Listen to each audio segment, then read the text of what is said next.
Now turn to Section 1. Section 1.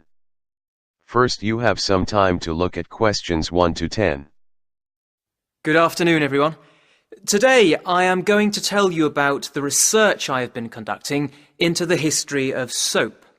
While you may be able to find some information on the origins of soap, it is not a substance which has excited a great deal of study so far. What we do know is that even as long ago as 2500 BC, soap was being used. Of course, initially it was only ever used on clothing rather than the body itself. In fact, although soap has existed for so many years, the use of soap for personal hygiene was unheard of until fairly recently, and is considered to be a relatively modern notion. So we can only assume that other activities must have provided the basis from which this key concept arose. To make soap, you need to combine 3 materials in relatively exact proportions. So how is it that these primitive people from over 2,000 years ago could have discovered soap? Well, what these people lacked in technology, they certainly made up for in practical skills. I carried out some experiments using basic techniques to try to find out what people without any chemical knowledge might have observed. And I was able to demonstrate that they would indeed have been able to make a soap-like substance that is not dissimilar to the one we know today. However, it is fair to assume that, as the process requires a certain amount of time and specialization, soap would most likely have only been available in the wealthy communities. Although there are claims that the British Celts and their European counterparts used soap, there is no real evidence that the British colonies of the Iron Age had access to such a product. Now, the history of soap is not easy to discover. As soap is an organic substance, no traces of it remain in archaeological sites, so we have had to rely almost entirely on written texts for our discoveries. Fortunately, there are many of these. The first known written mention of soap was on Sumerian clay tablets dating from about 2500 BC. The tablets spoke of the use of soap in the washing of wool. In another incident, a medical document from about 1500 BC mentions that Egyptians bathed regularly. It also describes how they made soap by combining alkaline salts and oil which they extracted from vegetables. We also know that the Romans used a mixture of earth, soda, and wine to clean their clothes and pots. For the Romans, bathing was not just a matter of hygiene. It was a form of relaxation, a social activity. The bather moved from room to room, getting progressively hotter, until they reached a steamy room where dirt was sweated out and scraped away with a metal blade. The Romans used scented bath oils, but these were used to moisturize the skin rather than to cleanse it, and there is no evidence that they used soap in this way. This is not to say that the Romans did not have soap. During the excavation of Pompeii, a city that was buried under the eruption of Mount Vesuvius in 79 AD, an entire soap factory was revealed, showing that they did in fact have access to soap, but that they simply did not use it for personal hygiene.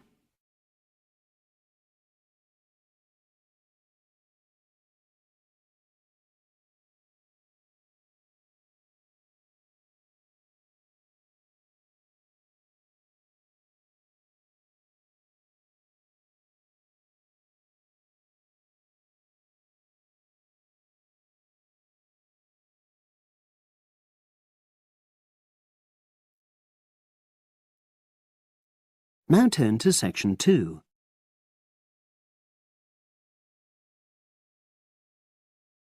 Section 2. You will hear a podcast on Canberra's theme park. Now you have some time to look at questions 11 to 16.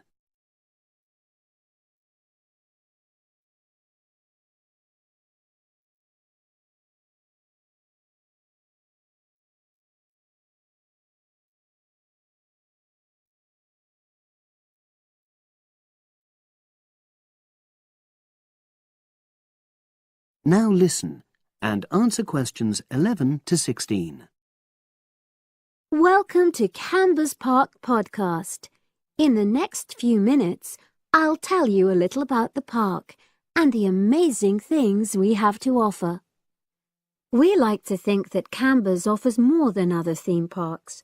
Like them, we have a variety of exciting rides for people of all ages, but Cambers also places strong emphasis on the educational experience for its visitors. Not boring facts, but lots of interactive exhibits. Although it's mainly an outdoor experience, we do have some indoor activities if the weather gets too dreadful. The park's got a lovely, well-established feel, set in 80 acres of beautiful countryside, about 3 miles south of the tourist resort of Dulchester. The park was set up in 1997 by the Camber family, but then taken over by new owners in 2004, who have maintained the original vision of the Cambers. It has lots of old trees, hundreds of flower beds, and a gorgeous lake. Cambers has over 45 different rides, exhibits, and arcades. All but one of these is free once you've paid your entrance fee. We charge a small fee for our newest ride to reduce the length of the queues. You don't pay anything for parking. A family ticket for a family of 4 works out at about £8 per person, which is amazing value. Full details of current prices are shown on our website, along with full details of rides, etc., and directions for getting to us. We also have a number of special offers. For example, if you live locally, why not join our Adventurers Club, which entitles you to 50% off ticket prices all year round, and a special lane for all rides and exhibits, which means you don't have to wait to get into any part of the park. See the Offers tab on the website. We've recently added a number of new exhibits to the park, and we're particularly proud of our Future Farm Zone, which houses over 20 different species of animals, from chipmunks to dairy cows. The emphasis is on getting near to the animals. All of them can be petted, and you can buy food for feeding the animals. Many of our younger visitors say that this is the high point of their visit. And speaking of food, don't let the animals have all the fun. We have a total of 7 different catering outlets on the site. We're open 10 to 5:30 all year round, and cold drinks and snacks can be bought at any time during opening hours. And hot food is available most of the day in the Hungry Horse Cafe from 11 until 5, just half an hour before closing time. Now you have some time to look at questions 17 to 20.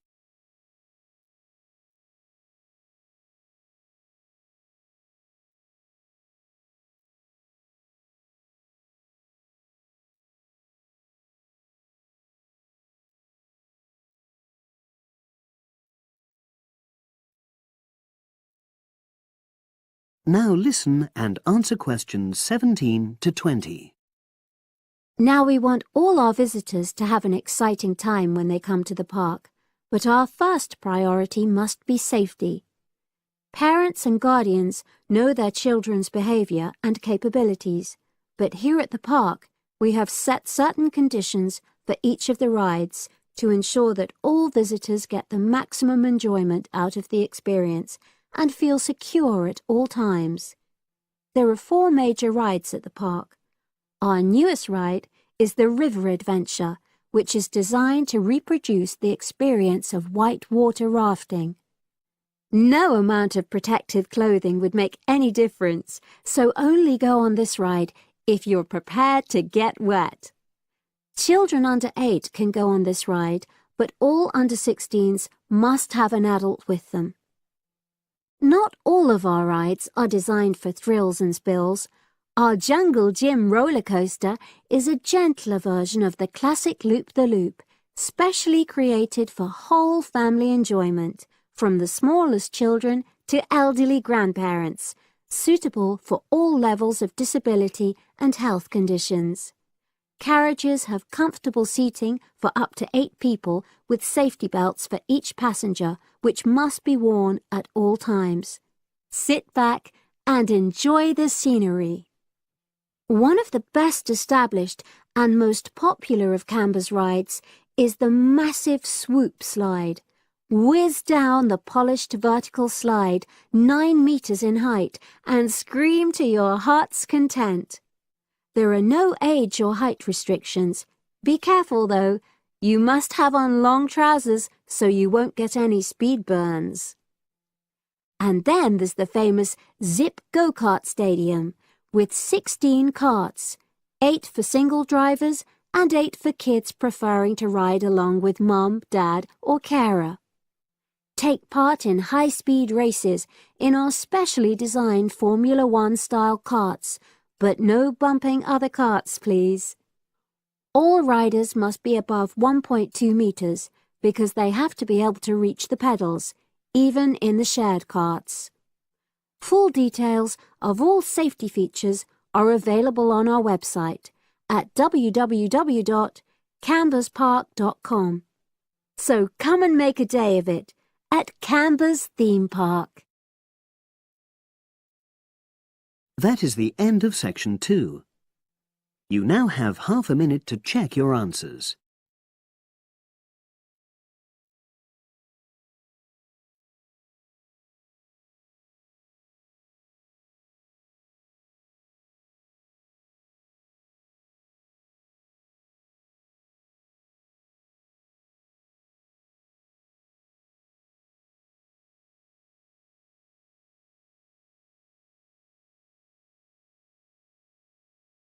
Listening section 3. You will hear a conversation between 2 people who are about to share a project at work. Look at questions 21 to 30.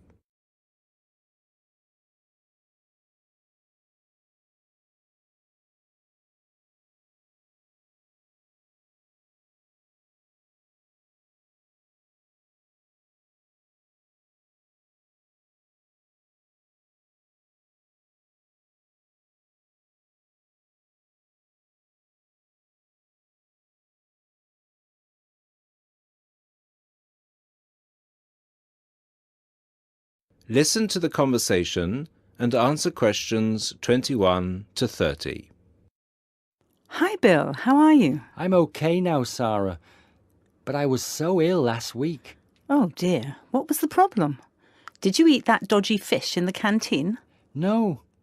At first, I thought it was a cold, but then my head started hurting and my eyes started to go blurry. Oh, I'm so sorry. That sounds serious. Yeah, it's okay actually. I went to the doctor and he diagnosed me with a migraine. He gave me some medicine and I'm starting to feel much better. Oh, I'm glad to hear that. Well, I'm also glad you're in today because we have to work on a new project together. Oh, are we in the same section? No, it's just us. No one else. Mr. Donaldson put us down as B team because we live near each other. That could be fun. What do we have to do? Well, the project is partly internet research, then checking reference books for information to prepare a survey, which we have to use with people we know. Great! What's the topic? It's to do with shopping over the last 10 years.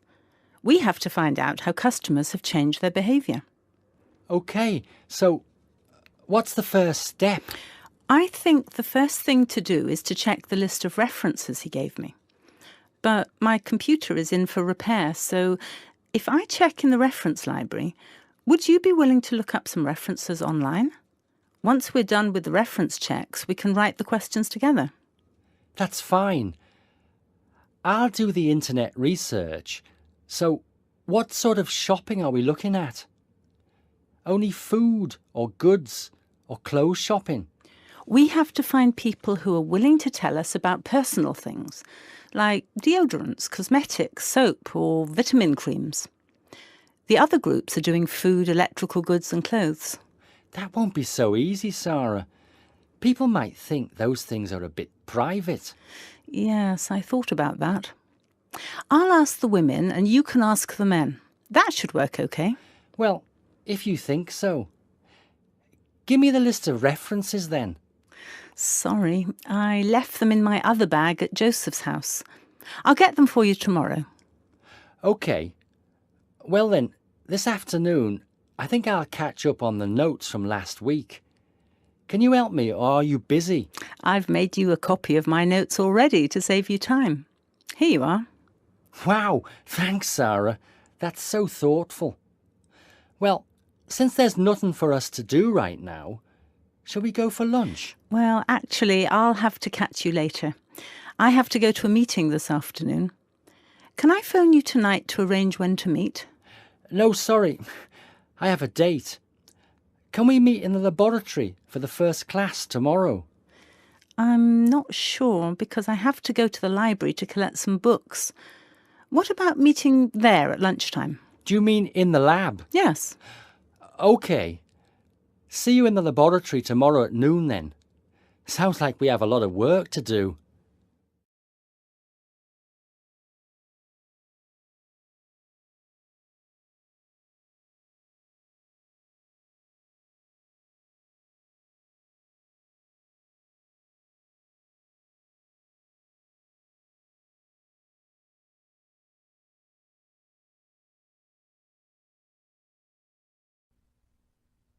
Now turn to section 4 on page 8.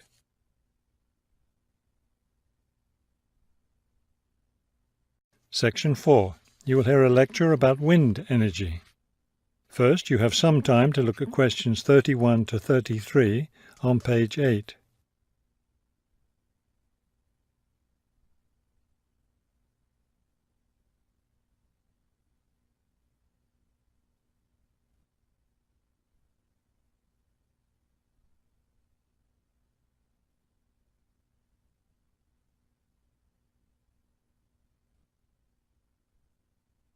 Now listen carefully and answer questions 31 to 33.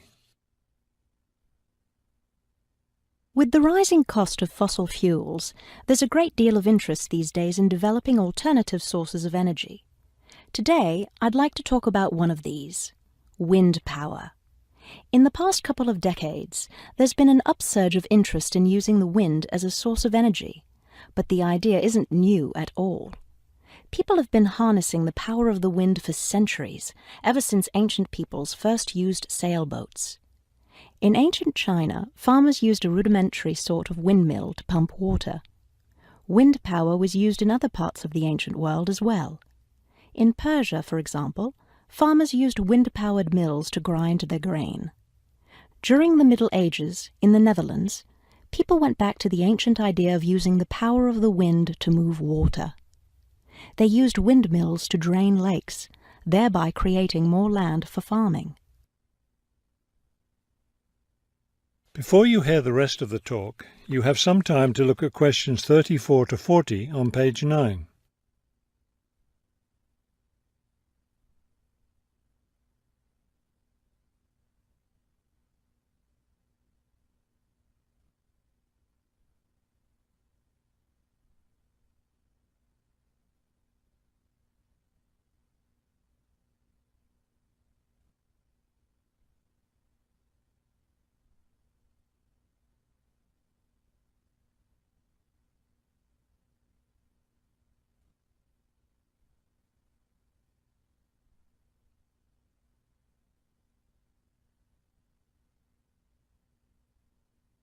Now listen carefully and answer questions 34 to 40. At present, people around the world are using the wind to generate electricity. Some old methods, some new. Is this the solution to our modern energy problems? Well, as with anything, there are both advantages and disadvantages to using wind power. Let's take a look at some of the reasons to use wind power. One of the biggest problems with using fuels, such as oil and coal, is pollution. Wind power, on the other hand, is clean. It causes no pollution and therefore doesn't contribute to global warming. Another great advantage of wind power is that it's a renewable resource. Oil and coal reserves are limited, but we'll never run out of wind. Economics is another reason to use wind power. Using the wind to generate electricity costs less, much less, than running other types of generators. In addition, since wind turbines don't take up much land, the land around them can be used for other purposes, such as farming. There are disadvantages, however. Even though generating electricity with wind is relatively inexpensive, the technology isn't cheap. The initial costs of setting up wind turbines can be quite high. Another issue is reliability. Wind doesn't blow at a constant strength. Therefore, at times, a lot of electricity can be produced, while at others there may be little or none. Wind turbines usually have to be located in rural areas where the land is open. Their distance from cities where the most electricity is needed is another issue. Although wind is considered to be a clean source of energy, wind turbines cause their own sort of pollution. Wind turbines are usually placed in high, open areas where they're easy to be seen. Rural residents often feel that the beautiful local scenery is spoiled by the sight of the wind turbines. In addition, wind turbines aren't quiet.